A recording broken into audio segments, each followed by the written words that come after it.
Fala, torcedor, tudo certo? A imortalidade voltou. O Grêmio conseguiu a sua classificação para a final do Campeonato Gaúcho por 2-1 no tempo normal. Foi para os pênaltis, tivemos um herói, um gigante, um monstro.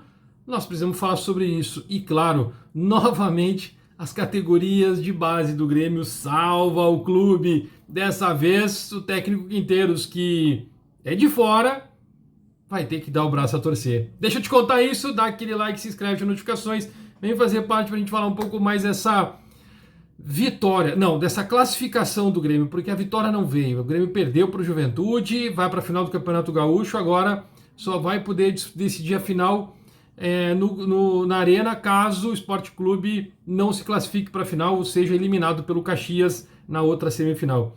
Mas lá em Caxias, Grêmio e Juventude, em que tem muitos comentários nas redes sociais falando de erro de arbitragem.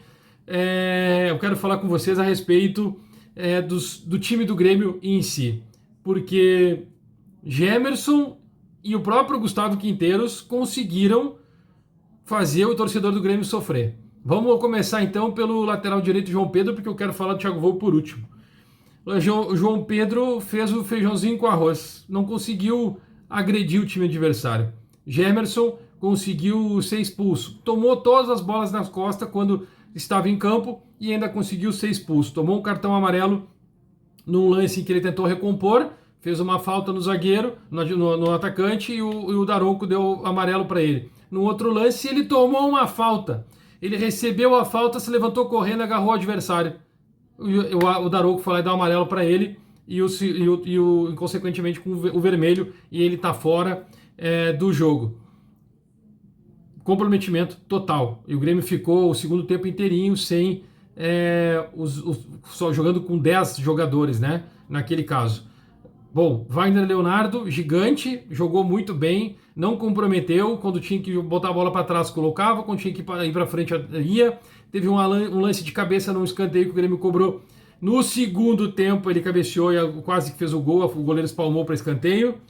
E aí, o Lucas Esteves foi feijãozinho com arroz também. Os laterais do Grêmio não tiveram muito o que fazer nesse jogo. Eu não sei se era estratégia do Gustavo Quinteiros tentar manter a linha de 4 atrás e com os dois volantes, Cuéllar e Vila Sante, e fazer com que os extremas saiam. Só que aí é o detalhe. O Cuéllar e o Vila Sante não se conversavam, tomavam todas as bolas nas costas, não conseguia atacar. O Grêmio ficou o primeiro tempo inteirinho sem chutar gol, mas controlava as atitudes do Juventude. Franco Cristaldo, com 10 ou 12 minutos de jogo, tomou uma entrada num lance dividido, nem cartão amarelo foi, só deu uma falta, né? E seguiu o jogo. Acabou sendo substituído no segundo tempo. No lado esquerdo, Monsalve. Não foi nem um pouco o Monsalve que joga pelo lado esquerdo. Ou seja, os dois meias não se falavam, não se acertaram, não conseguiram ajustar a criatividade do Grêmio. E no lado direito, o Kiki, né? O Christian Rodrigues, o Christian Oliveira,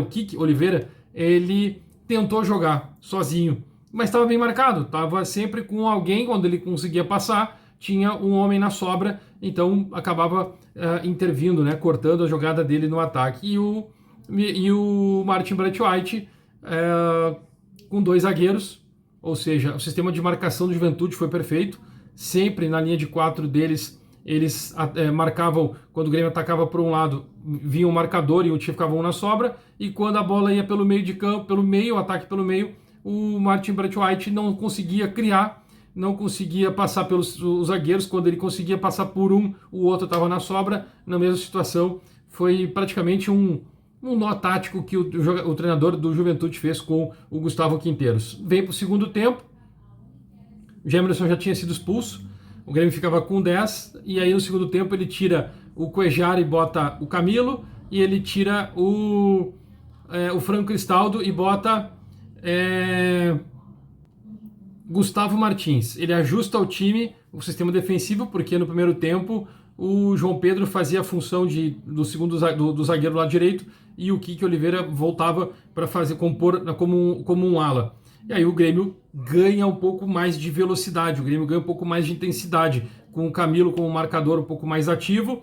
O Vila Sante ficou um pouco mais à frente, mas fechando as linhas do meio campo, fazendo 2 linhas de 4. e o Gustavo Martins, na sua velocidade, a sua força, a sua explosão, ganhou um pouco mais nisso. Mas o Grêmio acabou falhando e tomando gols, tomou 2 gols do Juventude. O último gol, aos 39 do segundo tempo, que deixou a torcida enlouquecida, né? A torcida preocupada, o Grêmio estava eliminado, já se falava de eliminação porque o Grêmio não conseguia criar. O Grêmio, quando chegava no ataque, era de bola parada, numa falta ou no escanteio, que conseguia levar perigo. E aí o Quinteiros resolve mudar, ele tira o Martin Braithwaite e bota o Arezzo no time. E depois ele tira o Monsalve, tira o meio de campo do Grêmio e coloca o Pavon. O Pavon ainda tem uma oportunidade no lado esquerdo, cortando para dentro. Quando ele vai bater, ele corta de novo e perde o tempo da bola e acaba sendo escanteio. Ali podia ter sido uma grande chance do Grêmio, uma oportunidade de fazer pelo menos um gol. Bom, o que acontece depois, no segundo tempo? Já no final do jogo, sai o Christian Oliveira cansado, entra o Edenilson, e aí logo em seguida começa todo o tumulto, onde teve a expulsão do Quinteiros. Ele empurra o rosto do jogador do Juventude, numa empurra, e ele não queria, ele pegou, empurrou e deu com a mão no rosto do cara, foi expulso, foi correto. Eu acho que ele agrediu sim o adversário, mas ele também tinha sido agredido e depois o jogador foi expulso, mas os jogadores que começaram todo o tumulto, não aconteceu nada com eles. Então, esse seria um erro da arbitragem, né? Eles não corrigiu. E aí, quando o Daronco dá a expulsão do jogador de Juventude, fica o time com 10 para cada lado. O que acontece? E aí vem o herói do jogo, né? No final do jogo, o Daronco dá 8 minutos de acréscimo.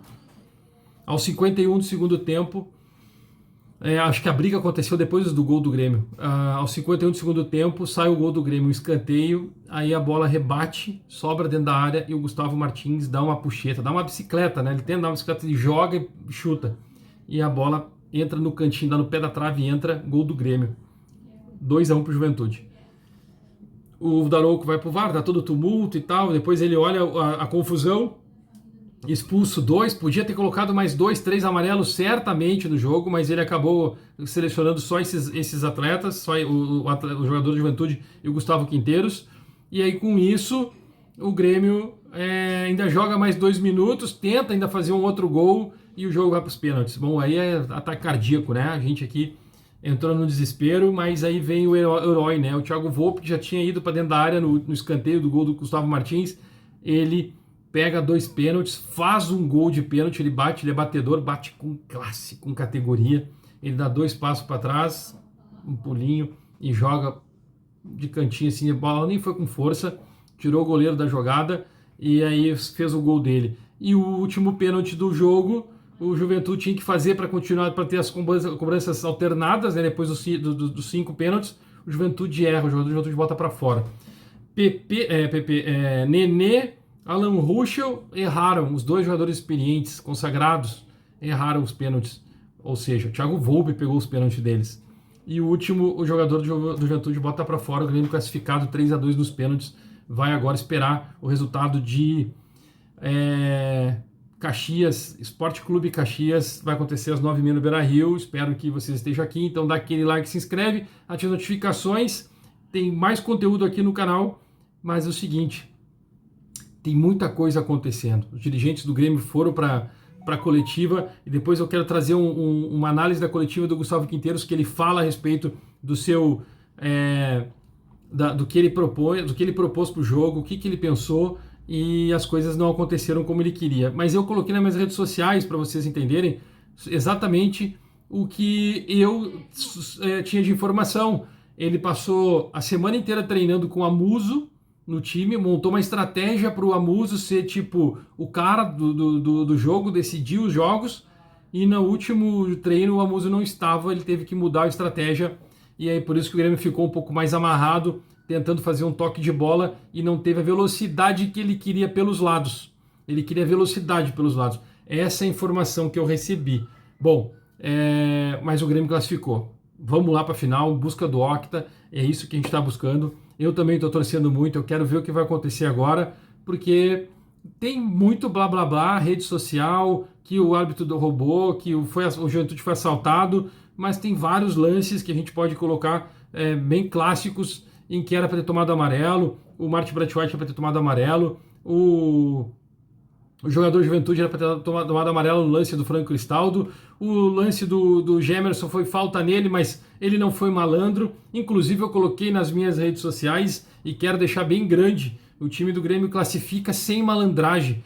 O Grêmio tem muitos jogadores argentinos, uruguaios, colombiano, e o Grêmio não tem malandragem, está faltando aquela catimba do castelhano que sempre teve, e a gente conhece historicamente, o Grêmio não tem isso.